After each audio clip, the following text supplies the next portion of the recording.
This session we will be focusing on the worksheets listed. Turn to the correct page in your book or get your individual worksheets ready. Stress. What is it? We all know what it's like to feel stressed. We've all said it or heard other people say it, but what exactly is it?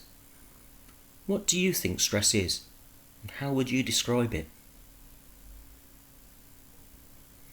When talking about stress, it may be situations or events that put pressure on us, or times where we have lots to do and think about, or have very little control over what happens. It could be our reaction to being placed under pressure, the feelings we get when we have demands placed upon us that we find difficult to cope with. List a couple of examples where you have felt stressed. How did you feel at this time? It is tough to define stress. Professionals, they often disagree over whether stress is the cause of problems or the result of them. This makes it difficult to identify the causes to why you feel stressed and how to deal with them. But whatever your personal definition is of stress, you can learn to manage stress better in various ways.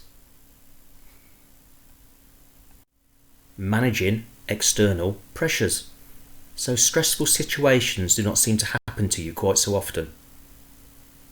Developing your emotional resilience. The feeling we get when we have demands placed upon us that we find difficult to cope with. So, how can you manage these external pressures? Being under pressure is a normal part of life. There'll be things that will happen in your life that you just cannot control. Pressure can be a useful drive that helps you take action and feel more energised. However, if you feel overwhelmed by stress and feelings become a problem, there are still lots of practical things you can do to help manage the level of pressure on yourself. Identify your triggers. Working out what triggers stress for you is the starting point. It can help you anticipate problems and think of ways to reduce or remove them. Even if you cannot avoid the situation, being prepared can help. Triggers to consider might include issues that come up regularly that you worry about, such as asking questions or standing up in class.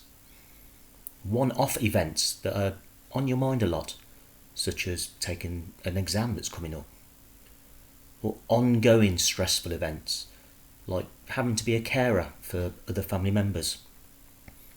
Can you think of any personal triggers of stress to you? List these personal triggers that you can identify and discuss with your key worker. You may have surprised yourself by how many you've listed and how much you're actually coping with all at once. Remember, not having enough work, activities or change in your life can be just as stressful as having too much to deal with. Ways to help with coping with stress include identify your best time of day. Do the important tasks that need the most energy and concentration at that time. You may be more of a night owl than a morning lark. That's more focused in the evening rather than morning. So think when in the day you're most focused. Is it the morning or is it the evening? Organise your time. Adjusting the way you organise your time could help you feel more in control and able to handle pressure. Now, do you organise your time well? Yes or no? Make a list. Arrange what you need to do in order of importance and try to focus on the most urgent first. Try not to do too much at once.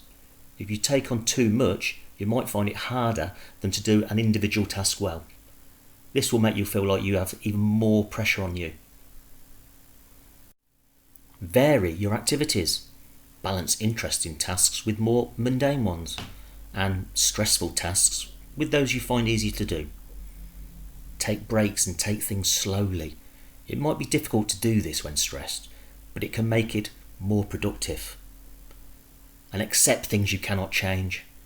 It isn't easy, but accepting that there are just some things happening to you that you probably cannot do anything about will help you to focus your time and energy more productively on things that you can actually change.